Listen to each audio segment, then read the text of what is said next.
Thank you so much for joining me for my lecture recital titled The Wages of Dying, a performance guide to Jake Heggie's From the Book of Nightmares. This is a song cycle for soprano, piano, and cello. My presentation introduces the reader to Jake Heggie's song cycle From the Book of Nightmares and offers performance suggestions for the 4 songs of the cycle, as well as biographical information on Jake Heggie and the poet Galway Kinnell, and information about the conception, premiere, and reception of the song cycle.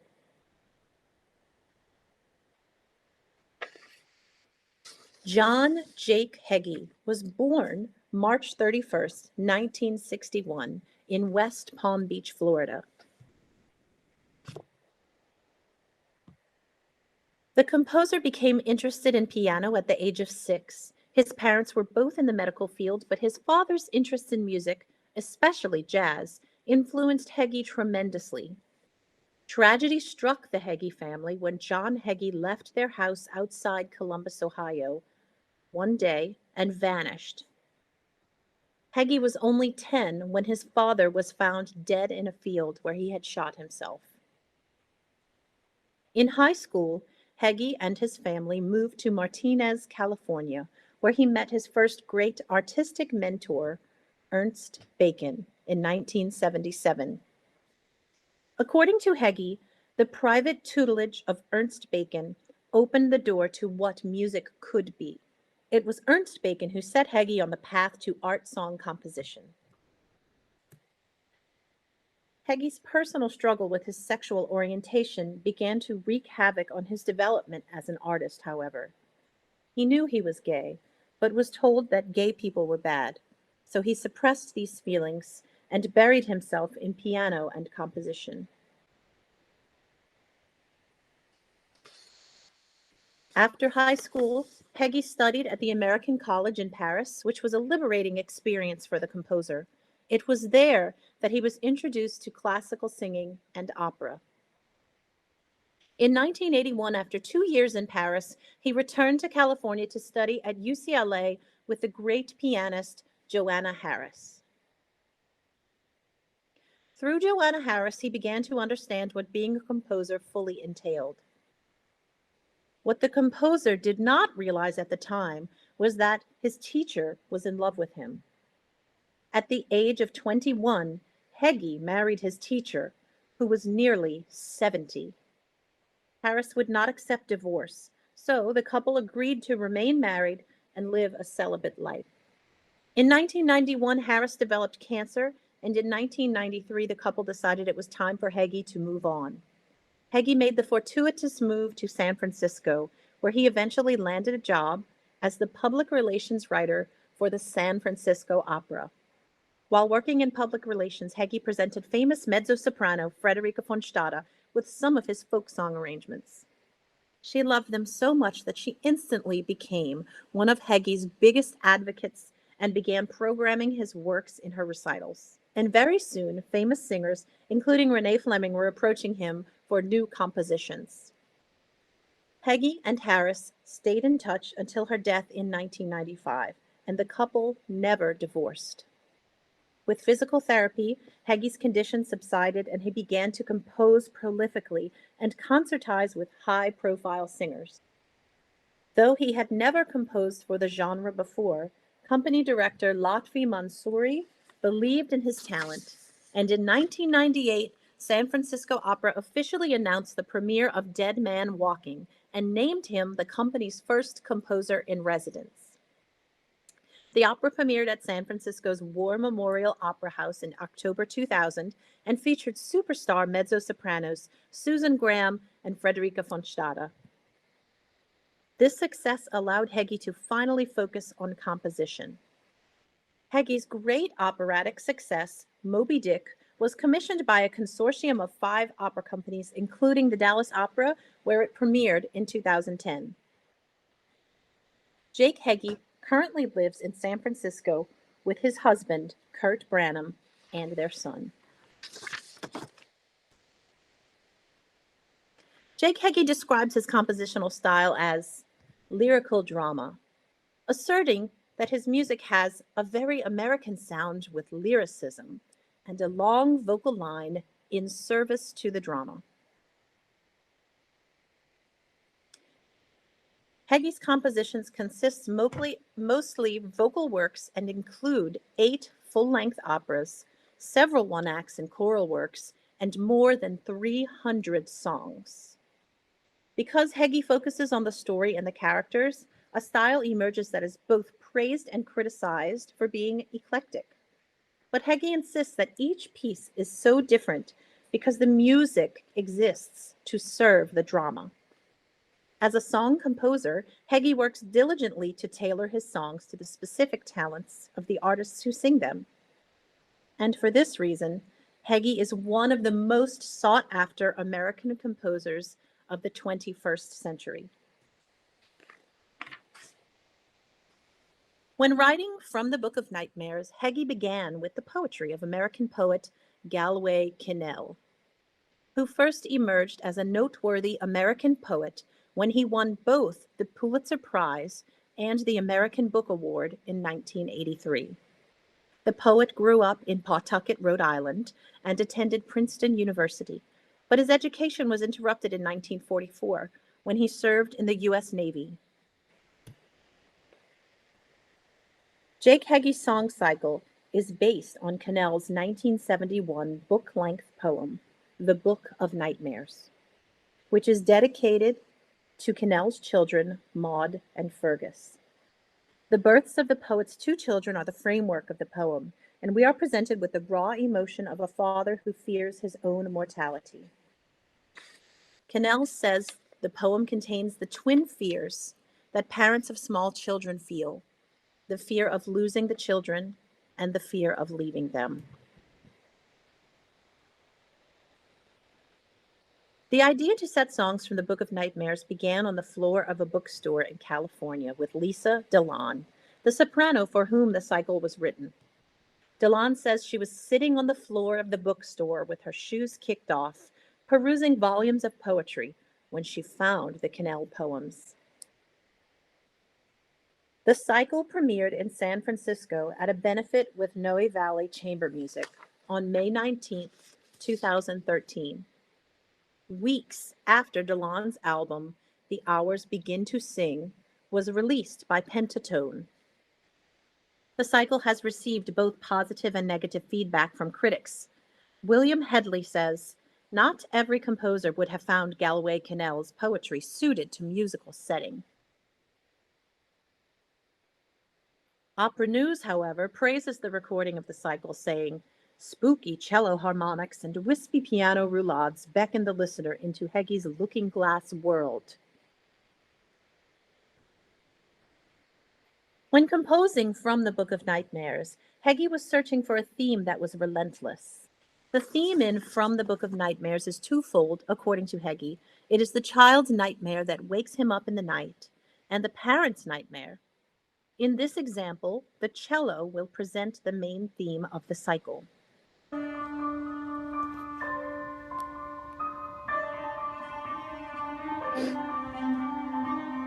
For Heggie, this cycle takes the listener on a journey through the perspective of a parent through the development of this theme. The journey begins from the first appearance of the theme that we just listened to the love melisma in the last movement.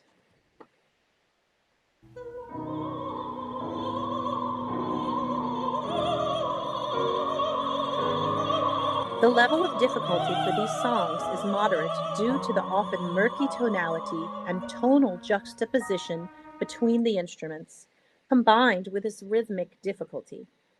Heggie has set all of these songs in a tessitura that lies in the soprano's middle range, making these pieces wonderful tools for the voice studio for developing the middle voice while teaching intelligibility and interpretation of text.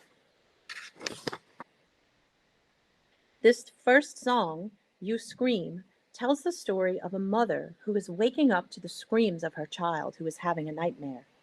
Through this experience, the mother realizes that there will come a day when she is not able to soothe her child in his time of need. Heggie establishes the restlessness of the child with a double meter in 8/8 that is uncharacteristically notated in the score 3 plus 3 plus 2. However, when the cello begins the theme, the instruments compete for rhythmic dominance.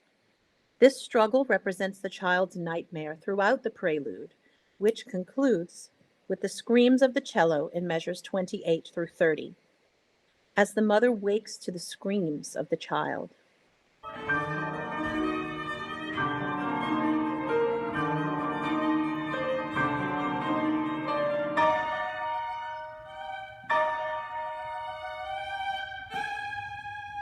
At measure 78, a dramatic shift of thought and mood happens with, according to the composer, the first real sense of tonality in A major in the piano that is immediately made murky by the cello part. Heggie brilliantly colors the mother's growing sense of fear as she says, "Even as my broken arms heal themselves around you." This song effectively presents the theme of the cycle, which is the realization of mortality through the experiences of parenthood.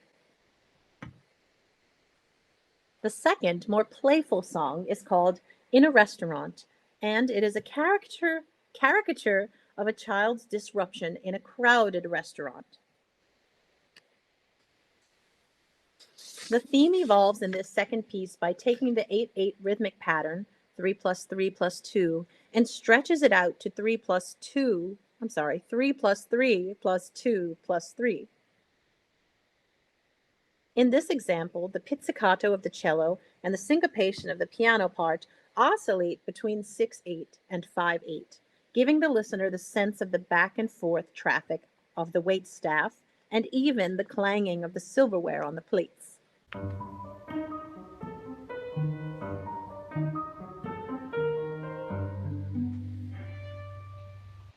In the next example, at measure 31, Heggie suggests to go Baroque, almost as if announcing the arrival of the god Jupiter, trying to maintain control after the child has decided to take the room for a minute.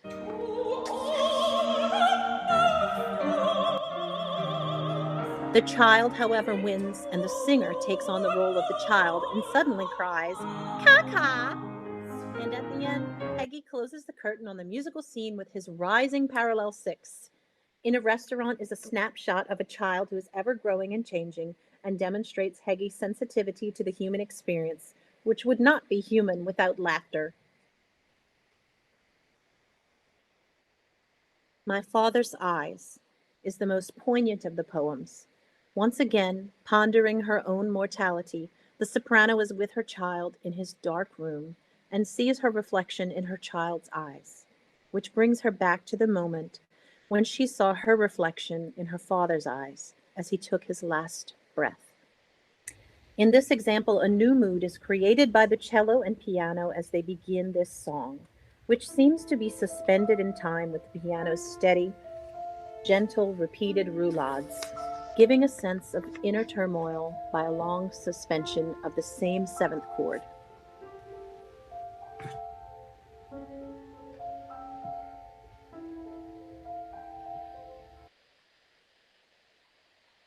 The mood changes at measure 31 as the composer colors the kite imagery with a new feel and spirit, which he calls a little playful.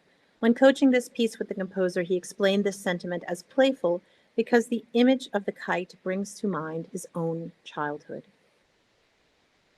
As the kite wobbles far off in the twilight of her father's last look, the soprano describes her father's last breath as the angel of all mortal things lets go the string.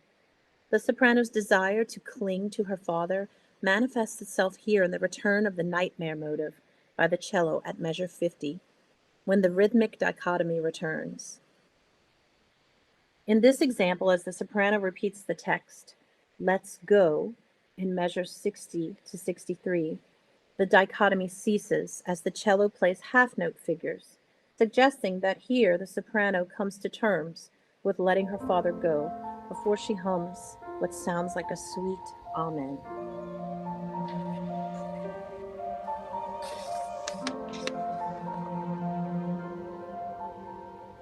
The last song takes us back to the baby's room where the mother is rocking him to sleep. The opening cello solo is incredibly difficult for the cello because of the left-hand pizzicati. It is marked slightly playful and a little lazy because it is painting the image of the child fighting sleep, but eventually succumbing to the rocking. As it rocks back and forth, in this example between 5/8 and 6/8, it creates the feeling of the child falling in and out of slumber.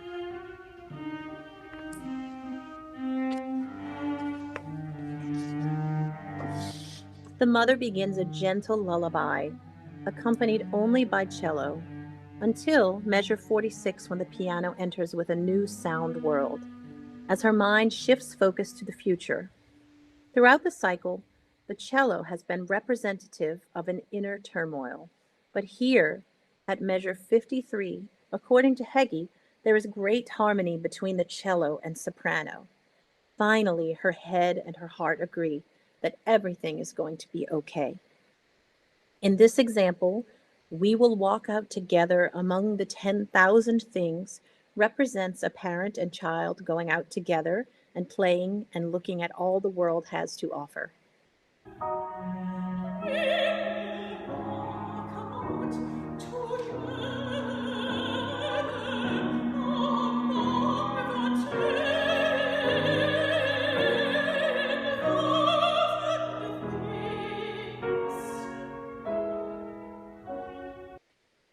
The last line of the song is so profound. "The wages of dying is love." Lisa Delon says, Jake's setting perfectly underscores the swelling of this sentiment. From the quiet moment in the deep of the night, from this space out of time, emerges the powerful revelation that in the face of mortality and loss, we are given the great recompense of love. After this enlightened revelation, the motive returns in its original form in G minor. This return of the original motive brilliantly expresses the underlying sense of self-doubt by the parent, enhanced even further by the cello's addition of a C natural to the final G minor chord.